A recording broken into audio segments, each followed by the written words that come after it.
January 1944. A cold wind sweeps across the barren landscape of a remote American POW camp in the Midwest. Snow flurries swirl around the barbed wire fences, settling lightly on the worn faces of the men huddled within.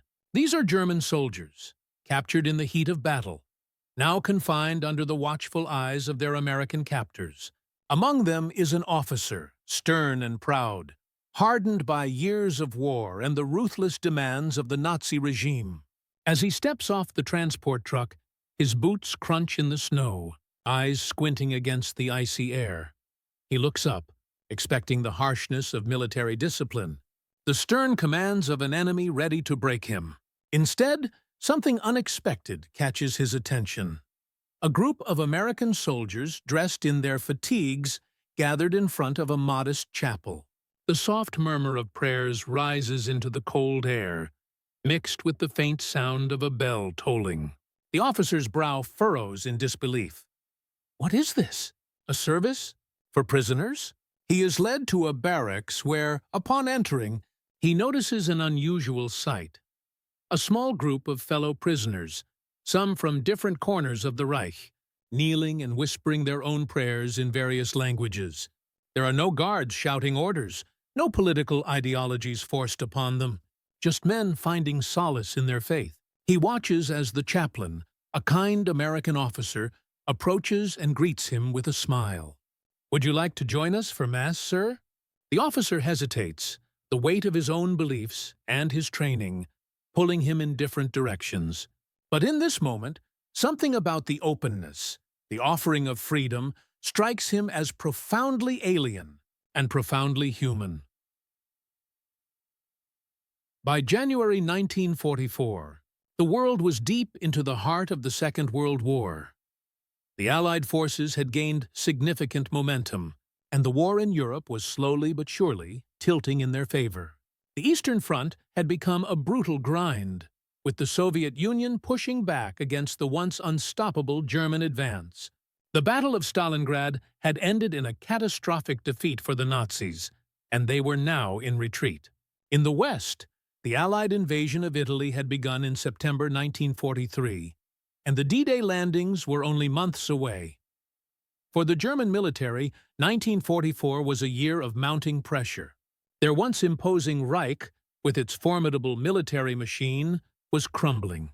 Captured soldiers were becoming a growing part of the reality for German officers, especially as the Allies gained more ground. Thousands of German troops found themselves in Allied custody, forced to reckon with the fact that the war was nearing its end, and with it, their control over occupied Europe. The Geneva Conventions, signed in 1929, had laid the groundwork for the treatment of prisoners of war.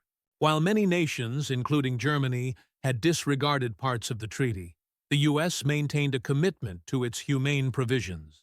This included the protection of the physical and psychological well-being of prisoners, and, notably, the guarantee of religious freedom. For the German officers captured in the field, this was an alien concept. The Nazis had long suppressed religious freedoms within their own ranks, and the regime viewed religion as a competing ideology to its totalitarian state. This was a sharp contrast to the American ethos, where the freedom of religion was seen as a fundamental right, especially within the context of wartime. But by 1944, thousands of German soldiers, many of them officers, were detained in the United States. While these men were the enemy, the U.S. government and military sought to maintain a high standard of conduct in their treatment of prisoners. The camps were structured according to the Geneva Guidelines, and among these was the explicit allowance for prisoners to practice their religion. Unlike the harsh, oppressive climate of German POW camps, where ideological indoctrination and brutal punishment were the norm, the American camps operated under a different philosophy. It was one of respect for human dignity, even in the context of captivity. For German soldiers who had been raised in a society where faith was either subjugated to the state or outright persecuted in the case of certain religions, the experience of freedom of worship in U.S. camps was bewildering and often profoundly transformative. In stark contrast to the brutality of the German prison camps, the United States took a more measured, almost benevolent approach to its treatment of POWs. U.S. camps were often referred to as paradise by the German prisoners, a label that would have seemed absurd to anyone who hadn't witnessed the horrors of the Eastern Front or the crushing conditions of the Nazi concentration camps. While the Germans maintained a brutal and often dehumanizing approach to their prisoners, the Americans focused on providing a degree of care, respect, and structure that many of the POWs found unexpected and jarring. The U.S. military was guided by the Geneva Convention in its treatment of POWs, which mandated certain protections for captured soldiers. One of these included the right to practice one's religion. In the early years of the war, religious services were held in most camps, led by chaplains who were part of the U.S. Army's Chaplain Corps. These services, often held in makeshift chapels or in the open air, became a routine part of camp life. For many prisoners, the ability to worship in their faith, whether Protestant, Catholic, Jewish, or other, was a lifeline, a reminder of a world beyond the barbed wire. For the German soldiers in American camps, these services were not just a comfort, they were a revelation. Many of them had come from an environment where religious expression had been suppressed. Under Nazi rule, the church was often at odds with the regime, particularly when it came to the rights and freedoms of individuals. The Nazis were suspicious of any power or institution that could potentially rival the state, and religious organizations, especially the Christian churches, were often targeted for their resistance to Hitler's ideology. By contrast, the American POW camps provided a striking example of how different the Western values were from the authoritarian practices of Nazi Germany. In many ways, the camps became a microcosm of the larger ideological battle being fought across Europe. The German officers who arrived in these camps, men who had sworn allegiance to Adolf Hitler and his brutal, fascist state, found themselves in an environment that was not only alien in its physical setting, but also in its moral and ethical foundation. As German prisoners arrived in camps throughout the U.S., they encountered American soldiers who treated them with a level of decency that they had not anticipated. The contrast was stark. While they had expected to be vilified and mistreated, they were instead given food, medical care, and a degree of personal freedom. The most surprising and disorienting aspect for many of these officers was the religious freedom they were granted. In Nazi Germany, religion had been subordinated to the state. Nazi ideology promoted a form of state-sponsored Christianity, known as positive Christianity.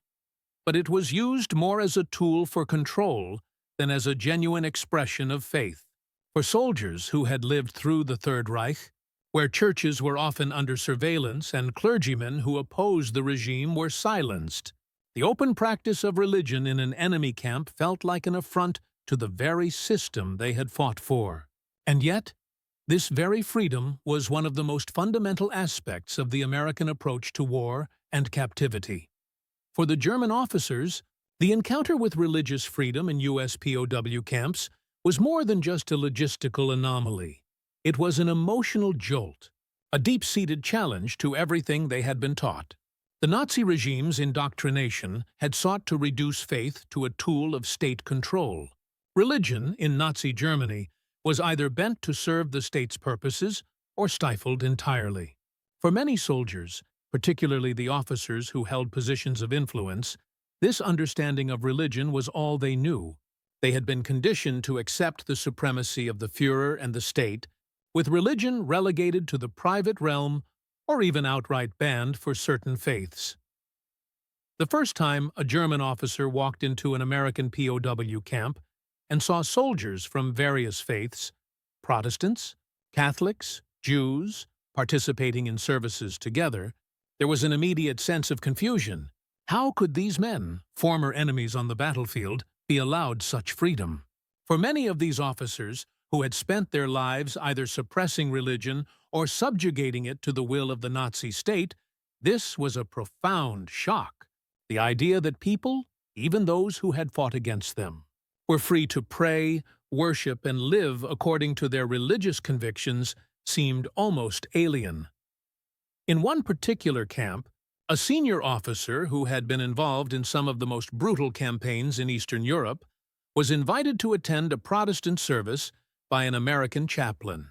Initially, he refused, scoffing at the idea of worship alongside the men he had once sought to destroy. But the chaplain, a soft-spoken man who had witnessed the horrors of war, persisted, explaining that worship was open to everyone in the camp, regardless of nationality. The officer's eventual decision to attend the service marked a turning point in his internal transformation. For the first time in his life, he found himself questioning the nature of freedom and human dignity, and the notion of faith untethered from the state. The decision to grant POWs religious freedoms was not only a matter of ethical or philosophical principle, it was also a pragmatic one. For the U.S. military, the well-being of prisoners of war was a serious consideration. The psychological impact of captivity could have severe consequences on the morale of soldiers, particularly those who had been removed from the battlefront and forced to reckon with their defeat. The camps needed to maintain a balance between discipline and decency, order and empathy. Religion played a central role in this delicate balance. The provision of religious services, led by military chaplains, offered prisoners not just a means of spiritual comfort, but also a semblance of normalcy. The opportunity to participate in communal rituals, whether it was attending Mass, receiving the sacraments, or engaging in group prayers, provided the POWs with a sense of purpose, a connection to a world beyond the confines of barbed wire. It also helped maintain the emotional stability of the camp, reducing incidents of aggression, suicide, and despair. The chaplains themselves became key figures in maintaining the morale of the prisoners. For many, these religious leaders were a source of solace, someone to talk to during the darkest times. In the camp, chaplains worked not only to provide spiritual care, but also to act as mediators between prisoners and guards. They helped to diffuse tensions, offering a safe space for emotional expression and catharsis. While the German officers may have initially viewed the chaplains with suspicion or indifference, many of them eventually came to appreciate the role they played in maintaining a sense of order and humanity within the camp. Running a POW camp that catered to the religious needs of its prisoners was no small feat. It required meticulous planning and resources, things that could easily be overlooked in the chaos of wartime logistics. The U.S. military, however, went to great lengths to ensure that religious services were available to all prisoners, regardless of their background or belief. In many camps, makeshift chapels were built from simple materials: wooden shacks, repurposed tents, or even just outdoor spaces converted to serve as places of worship. The chapels were often small and simple, but they were designed with the needs of the prisoners in mind. Services were held regularly, often multiple times a week, and chaplains were assigned to different groups of prisoners based on language and denomination. For the German POWs, this meant that services were held in German, and there were chaplains who spoke their language and could cater to their specific religious practices. The logistics of organizing religious services also extended to providing prisoners with access to religious texts. The American authorities, through the efforts of the Red Cross and other humanitarian organizations, ensured that Bibles, prayer books, and religious literature were available in multiple languages. The simple act of receiving a Bible in their own language was an emotional experience for many German prisoners. It was a tangible sign that their faith was recognized and respected by their captors, a gesture that contradicted everything they had been led to believe about the enemy. The organization behind these services was also a testament to the American commitment to the Geneva Conventions. The camps were carefully managed to ensure that the spiritual needs of the prisoners were met in accordance with international law. For the German officers, this level of respect for their personal beliefs, despite their status as prisoners, was an unexpected gesture of humanity. The decision to allow POWs religious freedom was not an isolated one. It was a deliberate policy choice. backed by the leadership of the U.S. military and government. U.S. commanders in charge of POW camps understood the importance of maintaining a high standard of treatment for prisoners, both from a moral standpoint and a strategic one. This approach was rooted in American democratic ideals, ideals that were not simply extended to civilians but also to soldiers, even those who had once been enemies. For American commanders, the Geneva Conventions were more than just legal guidelines. They were a reflection of the nation's commitment to its values, even in wartime. The U.S. military, through its treatment of POWs, sought to send a message not only to the Germans, but to the rest of the world, that America stood by its principles, even in the face of war. The officers and soldiers in charge of these camps were not just managing prisoners, they were also upholding the moral high ground, in a conflict that had already seen countless atrocities committed by the Axis powers. The leadership's stance on religious freedom in the camps was also an extension of the broader U.S. policy of fostering goodwill with the captured soldiers. By offering the German POWs the chance to practice their religion freely, American commanders were sending a message of reconciliation, one that recognized the humanity of their captives, even as the war continued. This was not just an act of mercy, but a strategic effort to maintain morale, stability, and the psychological well-being of the prisoners. From the German perspective, the religious freedoms offered by the Americans were both baffling and unsettling. For soldiers who had been raised in a regime that systematically suppressed religious dissent and sought to eradicate any competing ideologies, the freedom to practice religion was almost incomprehensible. Many of the German officers had been raised in a society where religious practice was tightly controlled, if not outright persecuted. The idea of a prisoner of war being allowed to freely worship felt like a profound challenge to the rigid, authoritarian ideology they had fought to impose across Europe. As these officers adjusted to life in the camps, many were forced to confront their own beliefs in a way they never had before. They were faced with the stark contrast between the oppressive policies of Nazi Germany, where dissent was crushed, and the open, tolerant policies of the United States, where individual rights, including religious expression, were seen as sacrosanct. This cultural shock was not just ideological, it was deeply personal. For some, it prompted introspection. For others, it led to a slow, gradual transformation. Some officers, hardened by years of war, struggled to reconcile the freedoms they were now offered with the brutal ideology they had once espoused. The very concept of freedom of religion during wartime presents a moral paradox. War, by nature, involves the suppression of freedoms, the stripping away of human rights, and the destruction of individual autonomy. And yet, in the midst of this destruction, the U.S. military chose to uphold one of the most fundamental freedoms of all, the freedom of worship. This was not just a question of legality or political maneuvering. It was a reflection of America's moral conviction that certain rights should never be taken away, even in the darkest of times. The decision to allow POWs religious freedom, despite their status as enemy soldiers, was a powerful statement of the values that set the Allies apart from their enemies. It showed that, even in a war defined by brutality, humanity could still find a way to endure and, in some cases, even thrive.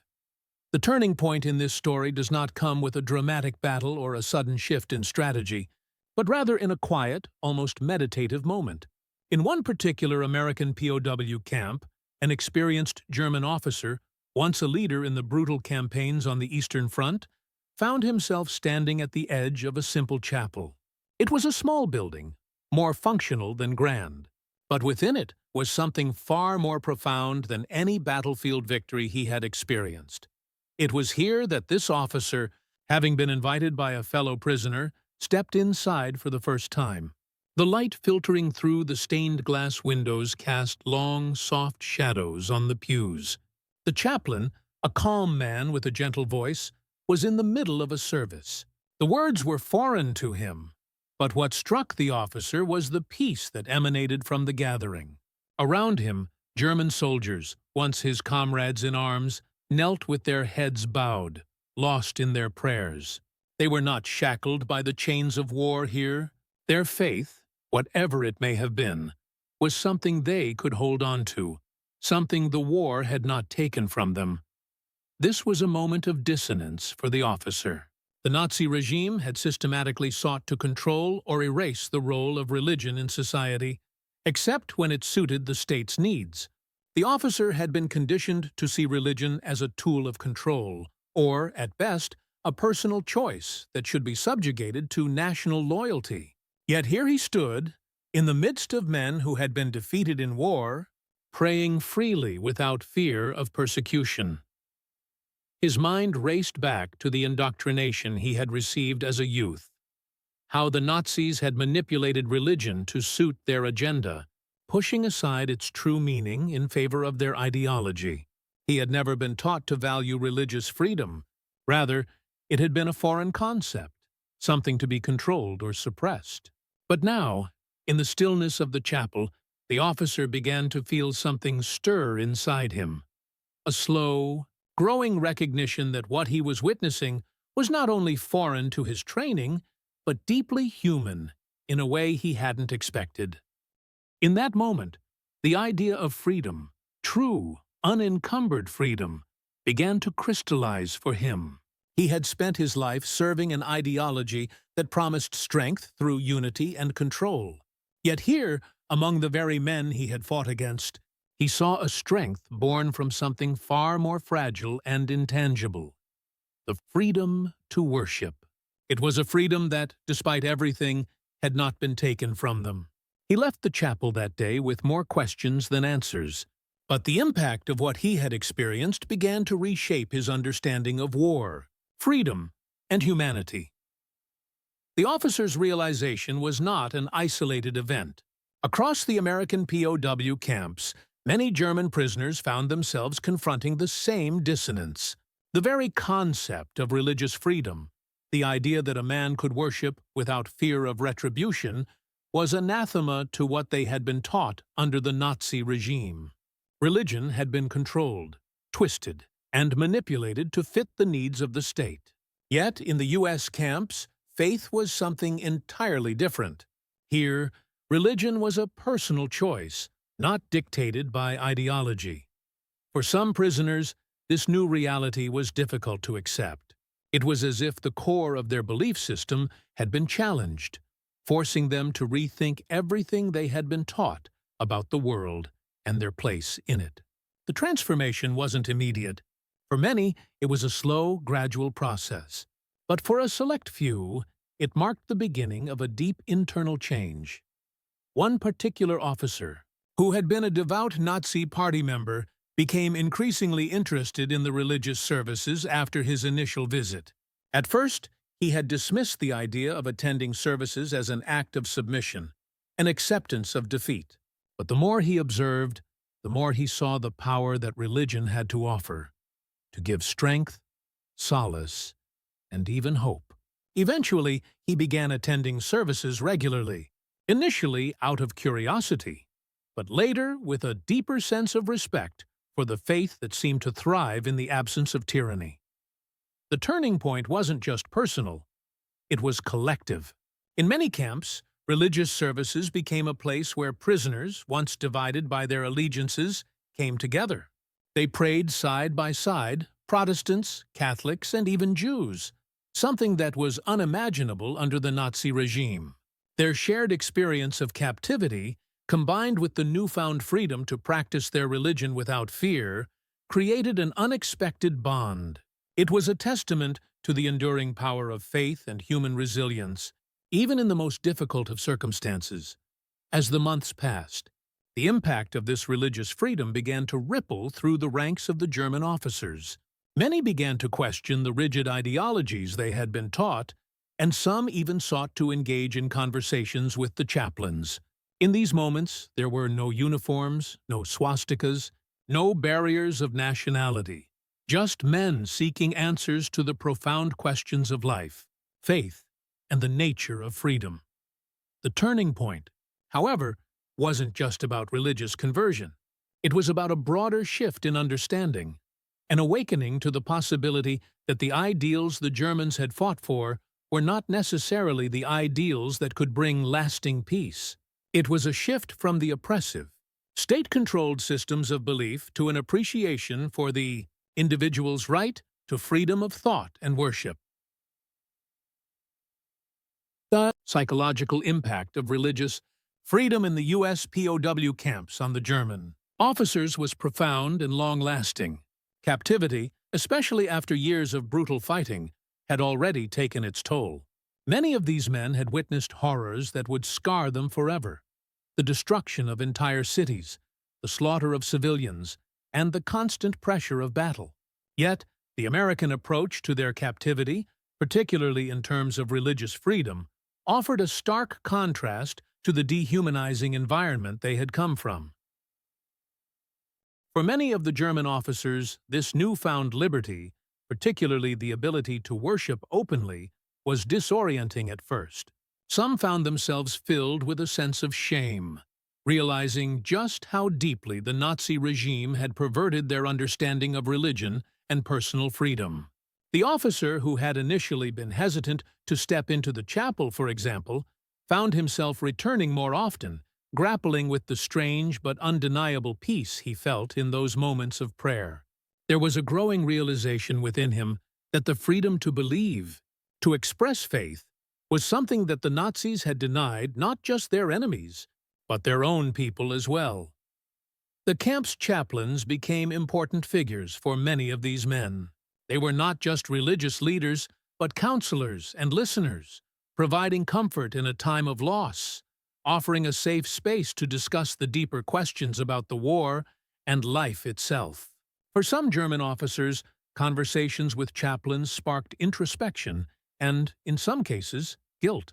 The chaplains often spoke of forgiveness, grace, and redemption, concepts that were foreign to soldiers who had fought under a regime that embraced brutality as a means to an end. The emotional effect of this transformation was not instantaneous. Many officers struggled with their feelings of disillusionment and shame, torn between their loyalty to the Third Reich and the compassion they felt in the presence of their captors. Some German officers, who had initially dismissed the U.S. approach as naive or weak, began to reconsider the very foundation of their beliefs. It wasn't just that they were prisoners in a foreign land. It was that they were seeing a side of humanity they had been taught to reject, humanity that extended to them, even as they were the enemy. The legacy of these experiences wasn't just about personal change for the officers. It was also a psychological shift in the way these men viewed their captors. Many came to realize that the values they had fought against were not only different from their own, but were rooted in a deep respect for individual freedoms, freedoms that the Nazi regime had sought to destroy. The effects of this transformation were not confined to the POW camps. As the war drew to a close, and these German officers were eventually repatriated, many carried with them a changed perspective. The experience of religious freedom, the direct exposure to the American ethos of individual liberty, and the recognition of a moral high ground in the treatment of prisoners began to influence their views long after they left captivity.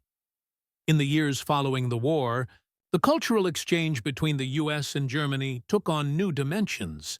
Former German officers, some of whom had been profoundly affected by their experiences in American POW camps, became important figures in the post-war reconciliation process. While some of them carried the scars of war for the rest of their lives, others became vocal advocates for the very freedoms they had once opposed. This process of reconciliation, though not without its challenges, was aided in part by the recognition that America, despite being their enemy during the war, had treated them with a level of dignity and humanity that was, in many ways, unparalleled in the history of warfare. Moreover, the experience of religious freedom in the POW camps became an integral part of the narrative of American treatment of prisoners during and after World War II. 2. Their policy of offering prisoners the right to practice their religion without fear of persecution was widely recognized as a reflection of the U.S. commitment to democratic values, even in the most dire of circumstances.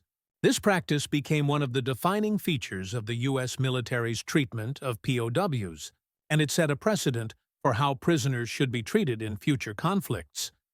For the German officers who had once viewed the Allies as mere enemies to be vanquished, the experience of being treated with respect, despite their position as prisoners, was a sobering realization of the difference between Nazi ideology and American democratic principles. It wasn't just a political or military victory for the Allies, it was a moral victory, one that underscored the ideals of freedom, justice, and humanity that America stood for, even in the midst of war. In the broader context of post-war Germany, the Allies' treatment of POWs, particularly in terms of religious freedom, became an example of how to rebuild a war-torn society. The experience of religious tolerance in American camps, along with the broader lessons of the war, informed the development of Germany's post-war policies and attitudes toward human rights and democracy. It was not just an isolated chapter in the history of POWs. It was part of a larger movement toward reconciliation and rebuilding trust between former enemies. The idea that people could be imprisoned, yet allowed to maintain their faith, was one of the most powerful legacies of the U.S. approach to the treatment of POWs. It was a quiet but profound statement that even in the depths of conflict, humanity could still find a way to honor the individual, an enduring principle that would echo through the decades that followed the war. The experience of religious freedom in American POW camps during World War II remains one of the most striking examples of the moral contrasts between the Axis and Allied powers. It is easy, in the heat of battle, to lose sight of what it means to maintain one's humanity in the face of overwhelming adversity. War, by its very nature, strips away the normal rules of civility and compassion. Yet in this moment of captivity, where life could have easily been reduced to mere survival, the U.S. chose to honor the most fundamental of human rights, the right to worship freely. For the German officers who found themselves in these camps, the clash between their indoctrination under the Nazis and the reality of American treatment was profound. They arrived as prisoners, their minds molded by a regime that suppressed personal belief for the sake of power and control. Yet, through the simple act of granting religious freedom, the Americans shattered a long-standing belief system. It was in the chapel, under the cold winter skies, that these men began to see a truth beyond ideology, a truth rooted in the dignity of the individual, regardless of nationality or faith.